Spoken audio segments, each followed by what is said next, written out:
In this video, we're going to be looking at some other tests to do in my ADD brain to make sure that the garden beds are ready for plants.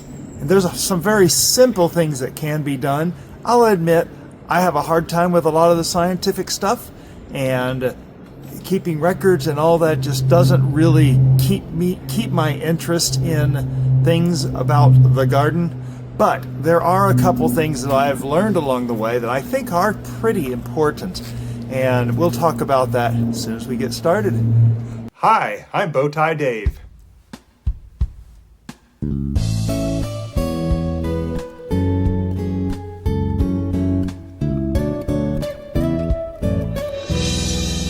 So hello and welcome to the Bowtie Gardens. This is the raised bed garden tour for February 2025, and this is month 35 of our garden tours, of our monthly garden tours, keeping up on what's going on in the garden.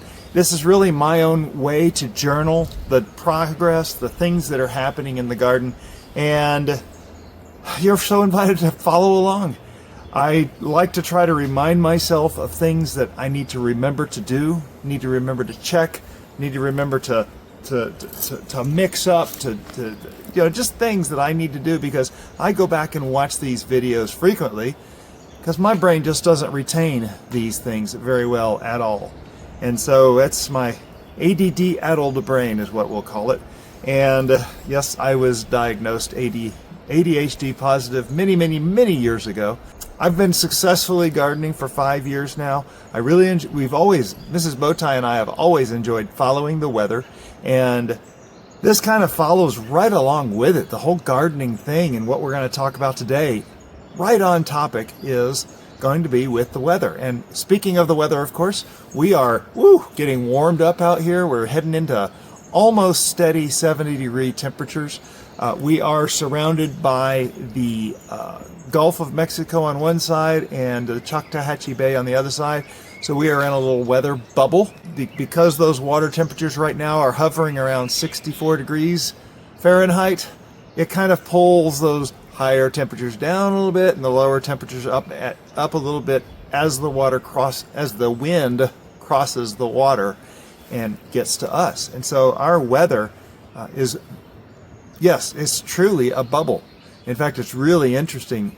Most spring and summers, you can actually see big storm clouds, big thunderheads forming over the land on the other side of the water, and they will broil, and by the time they hit the bay, they just evaporate. And so they literally evaporate right around us.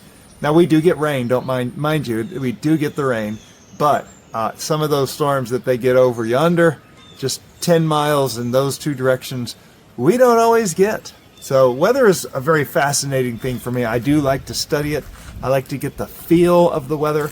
And another thing, these temperatures, is very important to kind of know what your temperatures are, but it's also important to know what the temperature of the soil is. And so we are going to be using one of my favorite tools. Now,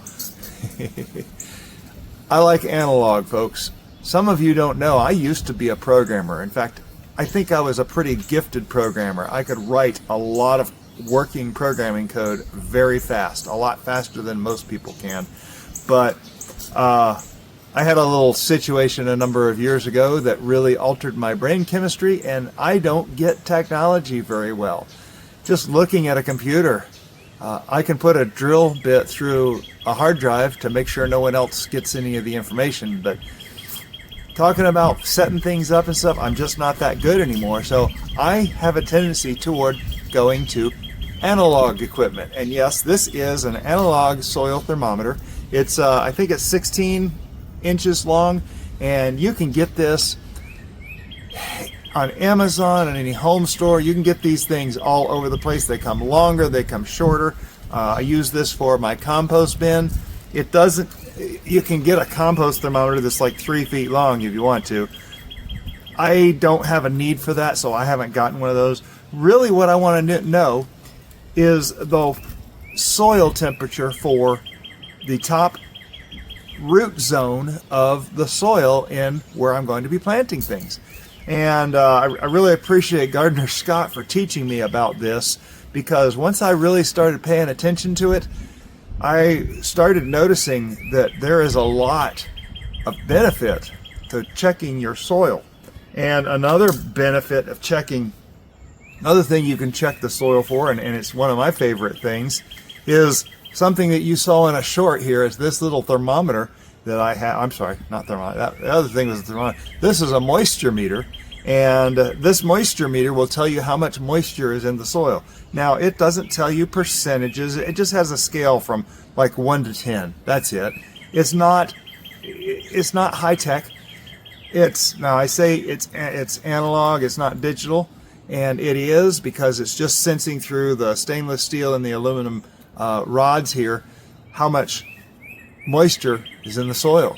But what it does is it gives me a reference point, and I know when I stick my soil in, say, a house plant. In fact, you saw the short that came out recently on this very instrument, but I talked about how when in houseplants, if the moisture drops below the number 7, I water it. If it's one of those houseplants that needs drier soil, I'll let it get down to 2 before I water it. 2 and 7 are the only 2 numbers I pay attention to on this thing. I do believe, for me, it's important that I get this exact same model. There's different places that sells this. It's made in China. It is just a cheap little thing. Last time I checked, it was under $13 on Amazon. And even this thing doesn't cost very much. But I really have strong feelings about keeping gardening cheap. And when I'm presenting to you people, I don't want to ever give anyone the idea that it takes a lot of money. None of what I do takes a lot of money. None of it. Seriously. Okay. You'll look around and you'll be able to tell pretty quick. Even these beds, believe it or not, these beds did not take a lot of money. It took a little work, but it did not take a lot of money. But anyway, that's what the topic for today's garden tour is. There is not a lot of difference in the garden, and you'll see why as we start looking at the moisture and especially the temperature, and we'll talk about why you should be paying attention to the temperature in your soil as well. Now, before I get too far into this, I just want to show this is a 3-way meter. It does moisture, light, and pH. Now, I know we were talking to Tony and Nate over at Garden Like a Viking, and they were talking about their par meter. This is probably something very similar to a par meter. As the sun shines in there, you can see that little needle bounces to the top. That's direct sunlight right there. Shining the sunlight through my finger is still shining at about, I don't know, 300, whatever that's measuring in there. Could that possibly be 300 lumens? I don't know. If I go a little thicker with my thumb, you can see it went down even lower because I'm now at a thicker part, and if I cover it with the shadow of the camera, it actually moves a little bit because there is a little bit of light going through my thumb. Okay, this is not very technical, people. It really isn't, but you just put it on light, and I'll admit I've used this thing just out of curiosity, but I've never really paid a lot of attention to it. Another thing this has is pH, and if you'll notice across the bottom it says alkalinity, and just to the left of the needle down there is a 6. Just to the right of the needle there is a 7. That is right there the range that you're going to want most of your garden beds. Your tomatoes, your peppers, love it down there between 6 and 7.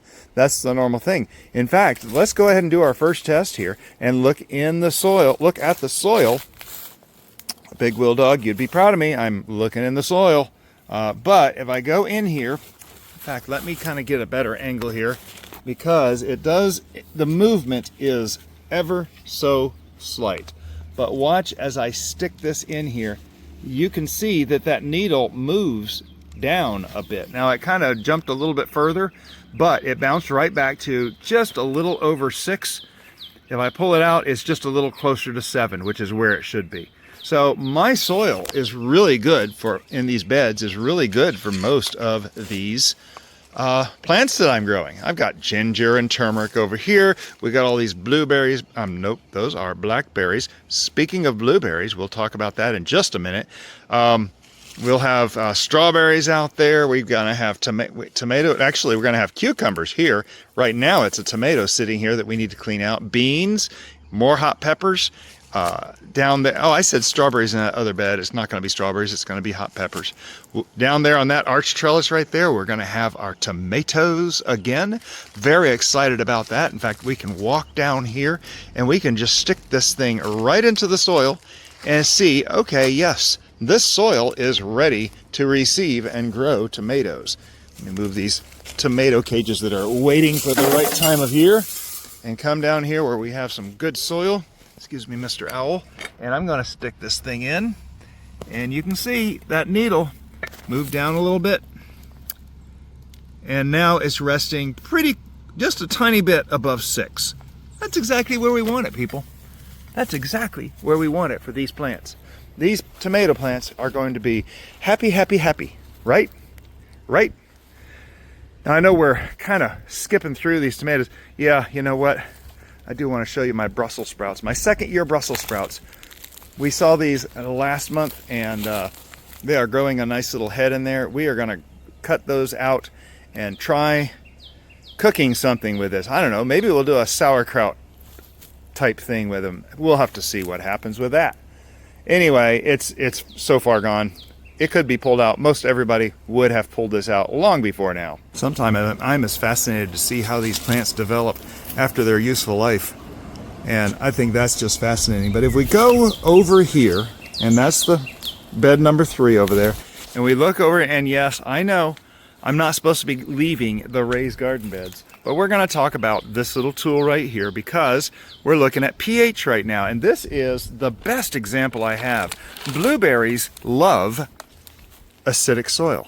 That means it wants to be between like 4 and 5 on the pH scale. And so if I go in here and look around in the soil, I know what the result is because I do look at this occasionally. I come in here and stick that probe down deep inside there, find a place where I can go all the way down. There we go. And you can see, just like all the other soil, now it's a little bit closer to 7. That is not much, okay? It's closer to 7 than in the other bed, but this thing, this thing shouldn't be closer to 7. It should be below the 6, and it's not. And so, what I'm going to be doing here is I will be applying, oh, excuse me, as I try to get off my knee, I will be applying this time, and this is what I've been using for 3 years now. I will be applying this Espoma Organic Soil Acidifier. Now this is sulfur, 2 different kinds of sulfur in it, and this is actually only 6 pounds. And I know that my bed here is 225 square feet. It is 25 feet across the back. It's about 18 feet from that fence to this end of the bed. There's 12 or 13 plants in here, and it is not small. It's not huge, but it's not small. So 12 pounds of this soil acidifier will raise this soil, will lower the pH in this whole bed by 1 point. 24 pounds is really what I'm looking for. So I need to spread 24 pounds around the drip lines of all these plants. And I have not done that before. This has really been a survival kind of thing, and I really need to adjust more to a thriving kind of thing, and I need to start working on getting my dosage right for this acidifier. We're going to do it one more time. I know, and we get the small blueberries. You've all seen my blueberries. They're just small blueberries, and that's probably one of the biggest reasons why. Anybody grow blueberries out there? Tell me about it, and tell me about your soil acidity, and if that's why I'm getting small blueberries. So the next thing that I'm a little bit concerned about for my, oh my, folks, I just discovered we have a strawberry plant right here, a nice looking strawberry plant. Look at those strawberries coming out right now. Oh, that's so exciting. Remember I planted a whole bunch of those around several random places in the garden? That's one of them. Oh, that is so exciting. Anyway, so one of the next things that you want to be aware of in your garden is making sure that your soil can retain water for you. Now, it has to be well draining, and if I go in here and get a handful of this soil, there's actually sand in there. There's other things that help it, and it really is good draining soil. My beds never flood. Of course, one of the reasons why it never floods is because they're sitting on about 30 or 40 feet of some of the absolute best draining sand in the Americas. It is our white sand beaches, and yes, they are white sand beaches because you can see here how the snow looks on the beach. It looks almost exactly the same, and yes, that's actually sand and snow together that almost look the same color.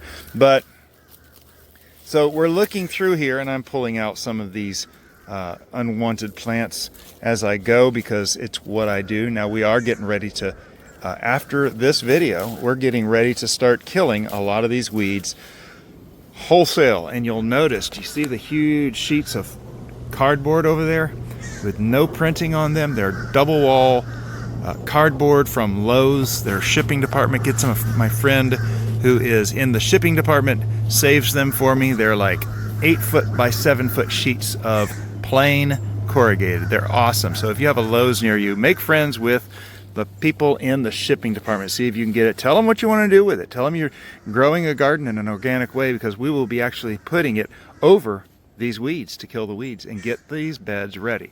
That bed out there at the end, it's going to have those peppers. And in fact, let's go look at those peppers real quick. We're sitting here on bed 1. Let's go look at the peppers and the ginger. And so, yes, as we're analyzing our soil for this raised garden bed tour, we're looking here at the overwintered hot peppers. And I've got a couple, like this one right here, and then there's a couple here in the back, which I'm very sad about those two. That's my big Scotch bonnet and big peri plant right there that I am pretty positive are not going to make it. They are not shooting out any more leaves, but you can see plenty of them are. This is 23 overwintered hot peppers, and I think 20 of them are going to survive, which I'm thrilled about, beyond thrilled. I've never ever had so much success with these. But when I go in here and I stick this probe that we're working with analyzing, and again, it's on the moisture setting. Let me zoom in just a little bit here, and let's do this pot right here. And if I stick it in here, I see, now mind you, these plants are sleeping. So that probe, that needle barely moved. I hope you can see that in there. Let me see if I can zoom in just a little bit more. That I'm going to do this again just so you can see it better.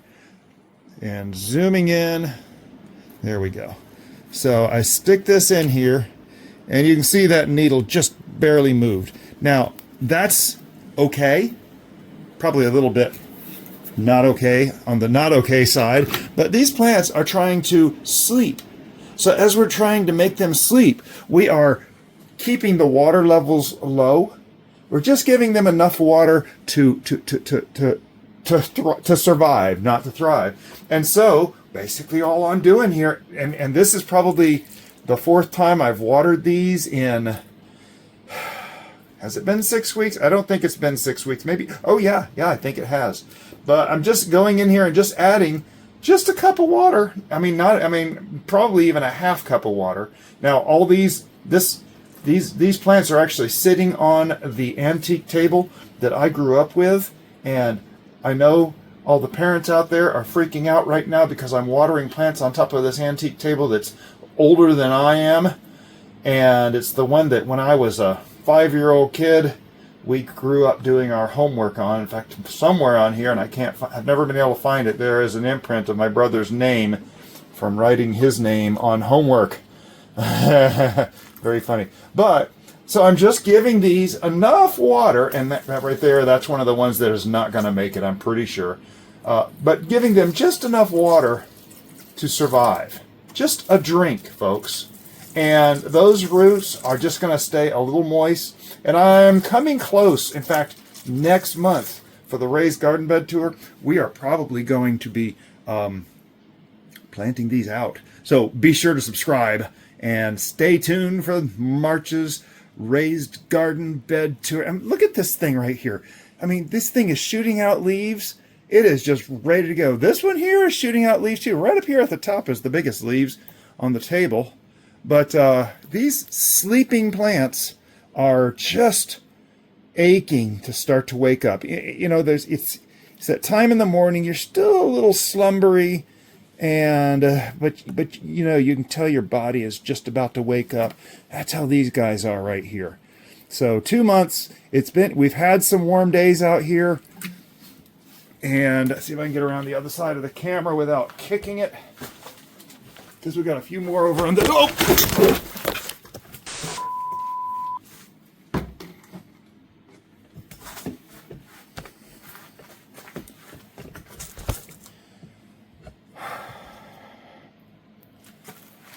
And what is it I just said? What is it that I just said? Without kicking it. Okay. Little technical difficulty there. But yeah, these things are just starting to come out. Now, I will tell you, we were talking about this antique table underneath here. It's a nice table. I'm probably going to be refinishing it like my mom did many, many years ago here pretty soon. But you know why I'm not worried about the water underneath it? Is because this tray down here, you can barely see that it's on a tray. And I got a little bit of water right there. I gotta get up. That's rare. But you can barely see. This tray is one of those trays you put under the washing machine when you install a washing machine in your house, so that it'll catch a little water in case there's a spill. These things are great. Oh my goodness, I've got one of them. If I had more space, I'd probably get a second one, but I really only need one for my limited space. But yeah, so analyzing the soil, and let's see if we can get down here again and see what it looks like with the meter, with the moisture meter. So we're coming down here, and oh yeah, see, it's up above 2. That's nice. What's that at? About 3 or 4. So that's where you want these plants to be for the hibernation. And so yeah, let's get back outside to the rest of the garden. I'm very excited about this. Can you tell? I'm just thrilled. 20 plants. I've never had 20 plants survive. Thrilled, thrilled, thrilled. And of course, if you've been watching along, you know what these are. This is our ginger that I've kept ever so slightly damp, and I'm slowly adding water today. This one got maybe a little dry, but I want you to look real close right there. There is new shoots coming out of that ginger right now. So I am so very excited. If I come up here just a little bit, there's another new shoot coming out right there. How cool is that? And so, yes, we're still keeping things watered for the raised garden bed. This stuff will be going in soon. Soon and very soon. You are going into the ground. Soon and very soon. You're going into the ground. Oh, yeah. How exciting is that? Anyway, that'll kind of seep through using capillary action. It'll settle to the bottom, and it'll start seeping into the sand that we put in there. You probably saw that video if you watched many of our stuff where we preserved our ginger for planting, and, of course, our turmeric. How fun is that? So, yeah, I'm very, very excited about all the survival. The fact that we might have lost 3, that thrills me more than anything, because, hey, that's a success. Considering my first time I had no success, my second time I had 9 out of 9, 23 plants this time. Okay, anyway, moving right along. So the ability to retain water, and that's something that is very important in your soil. And if you have soil that doesn't retain water, you need to get organic material in them. And my beds have a lot of organic material. In fact, these things are based upon, let me show you a picture. This is a mountain of compost from horse bedding. And yes, there's an equestrian center near us. We go over there. They give us as much as we can carry away for free, people. And I carry away organic material as often as I want to fill my bed. So when these things get low like this, and we talked in last month about why soil gets low, well, I have a lot of organic material. But one advantage of that organic material is that it holds a lot of moisture. Now remember the number I told you, the 7 and the 2. Most plants in the garden want to be at 7 or more.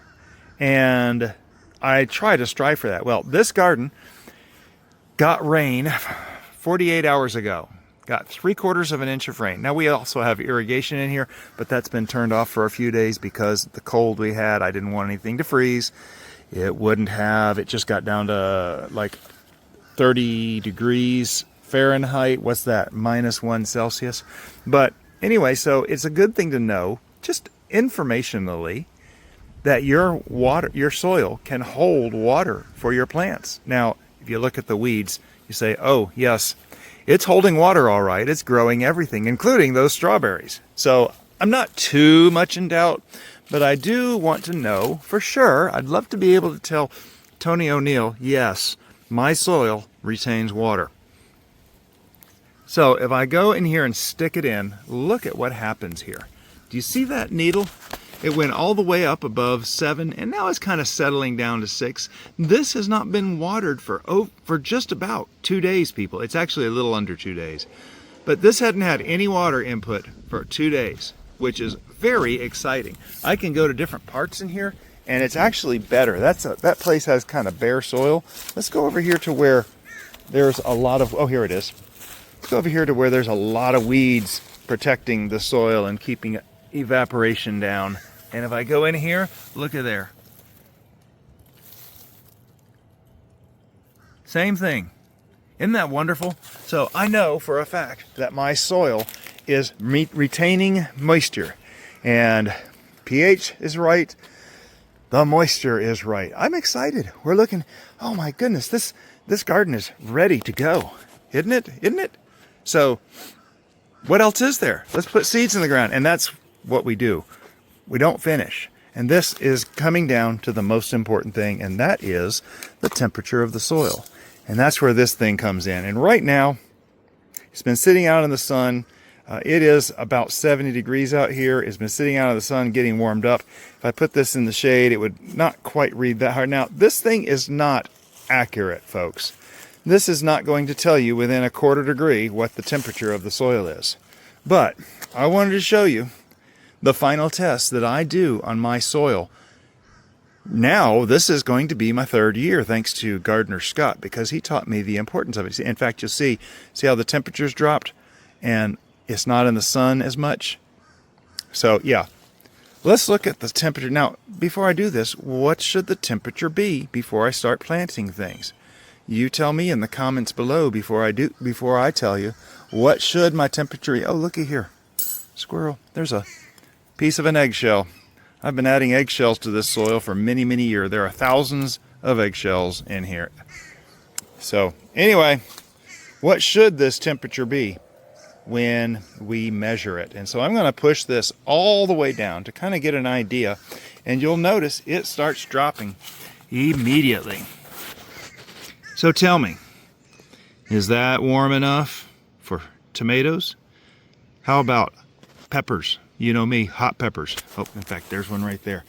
That's either that's probably a Thai hot right there. Here is probably a cayenne. It's hard to tell the difference.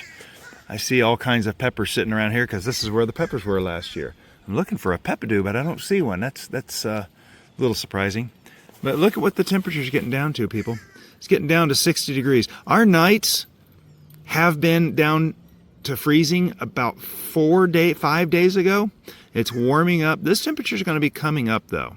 And if I can get some irrigation in here, in fact, you can see an irrigation head right there. If I can get some irrigation in here, get water moving through here, that'll help warm it up a bit. But what's the temperature? Anybody else who watches Gardener Scott, you know what it is. What's the temperature this should be before we start putting plants in the soil?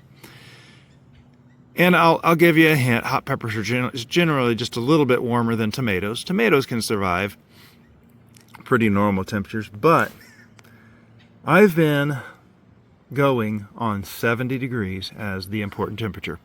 And right now is telling me this soil is at 60 degrees Fahrenheit. It is in no way ready for tomatoes. They will suffer. They will go slowly. They'll grow, but they'll grow slowly.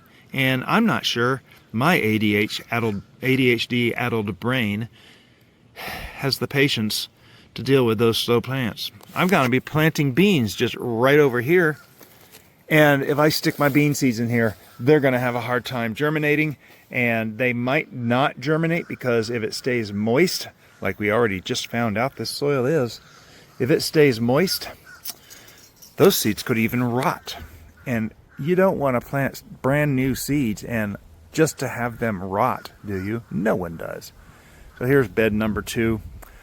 Tomatoes, a lot of weeds in here. We're going to be cleaning this out. Like I said, I'm going to pull out the irrigation, putting in cardboard to kill these weeds.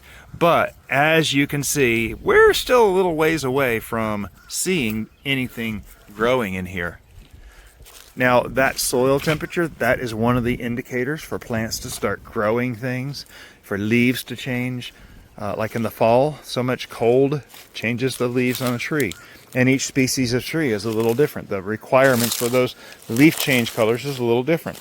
Not only is the temperature important, but also the duration is important. How long did it stay below 40 degrees or whatever it is? But now, okay, what are these flags for? The little flags are turmeric. I'm going to try to grow turmeric over in this bed this year.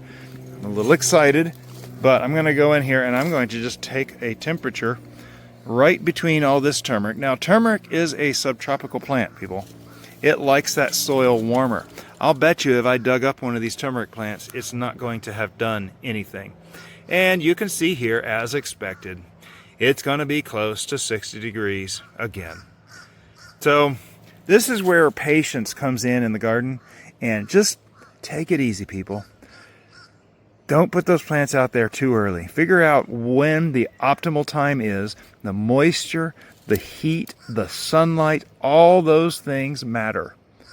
And all those things will make your plants grow better, make more fruit, grow stronger, and have happier lives. And make you have a happier life because there's more from the garden. Before I go any further, though, I do want to point out one little development in the aloe patch. And of course, this is the aloe. Most of it was destroyed. The leaves have died from the snow that we had. And it's a little sad to see that. But I wanted to show you 2 of my aloe plants. In fact, you can see right here, there's a head for a flower. And if you look back over at that one, there's another head for a flower right over there. And we have squirrels fighting behind me. I hope they don't land on me.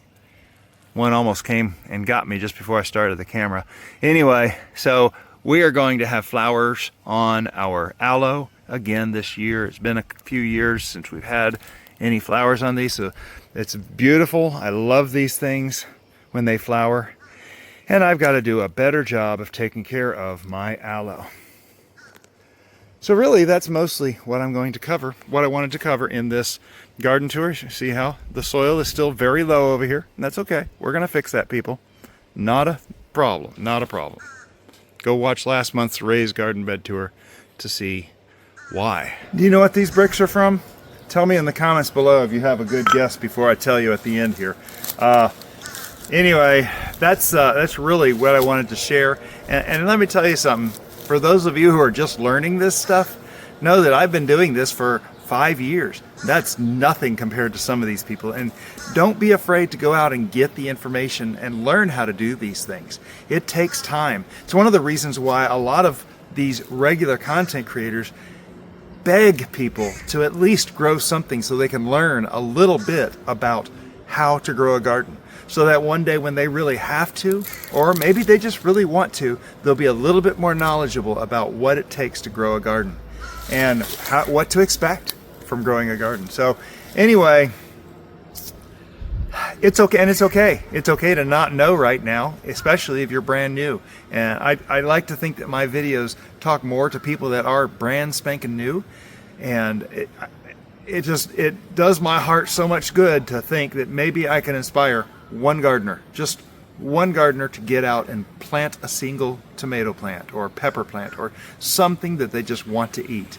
So anyway, there's a lot of very simple things you can do. As I mentioned earlier, it doesn't take a whole lot of money. I really despise when people make it sound like you gotta buy a $300 tool to be able to do anything. I don't think I own a single $300 tool. Maybe my chainsaw, but that's because I'm a handyman and I do other stuff, but not really for the garden. I'll admit I use it here. It's not a necessity. It is not a necessity. It is not essential. And so there is so much that anyone can do. And don't be tempted by the thought, by the hope, oh, I've got to have everything in place before I can plant my first plant. No, people. Go find a spare free pot on the side of the road and stick a tomato in it. Seriously, that's all it takes. It doesn't take anything. You can play around with the soil, you can play around with different qualities of soil, but you can do it as cheaply as a zero. And I really think that you should not wait until you have everything together, all the ducks in a row. That would be wonderful. Life just simply isn't like that. Things develop to that point, things get better. And so we're come down to the very end of this, and the last video, I was so tired in the outer garden bed tour, I couldn't think of the words. If you found this informational, educational, inspirational, or maybe just entertaining watching me fumble around the garden out here, then please click the like on this, hit the share button, and share with a friend, or just hit subscribe and subscribe to the channel for more. I like to keep our channel upbeat. In fact, if I ever say a single word that's not upbeat, please let me know. I like to hear from people, and I like to get your input. I'm not trying to please everyone, but the Bible tells us that we are to be at peace with everyone, and I believe that's very important. And so I strive for that. So anyway, these bricks, yeah, do you remember the scene in The Grinch when he was pounding the soil to break it up, and there was chink, chink, remember that? Yeah, there was actually brick in the soil for that particular scene. So we had a little fun with that, didn't we? The sun is really bright right now. Of course, it's just about to set behind that tree, and by the time I'm done here, it's still going to be up. So I don't know why I would even have any hope that it wouldn't be, but I'm glad you came along. I'm really happy to share my experiences and what I've learned with those who maybe have not, or maybe someone who is experienced. And this is the funny thing. I watch people that don't have as much experience as me, and they're out there fumbling around, and I've actually learned stuff. I've been inspired. Someone may have a better idea for a garden bed than I do, which that's not very hard. And so I actually got the idea for these beds from, somebody else. And so don't be afraid to get out there, spend some time learning, but get a plant in soil as soon as that soil turns, what temperature? 70 degrees. That's right. So what's that, 21 Celsius, I think? It's a beautiful day here in Florida. Our weather is turning. We have a foreseeable future. We have beautiful weather. Of course, the last time I said that, it turned on us again. I said that a month ago. I know. I said it a month ago, and then it got cold again. One more freeze, and that was kind of a late freeze for us. Best wishes for you all, and have a blessed day.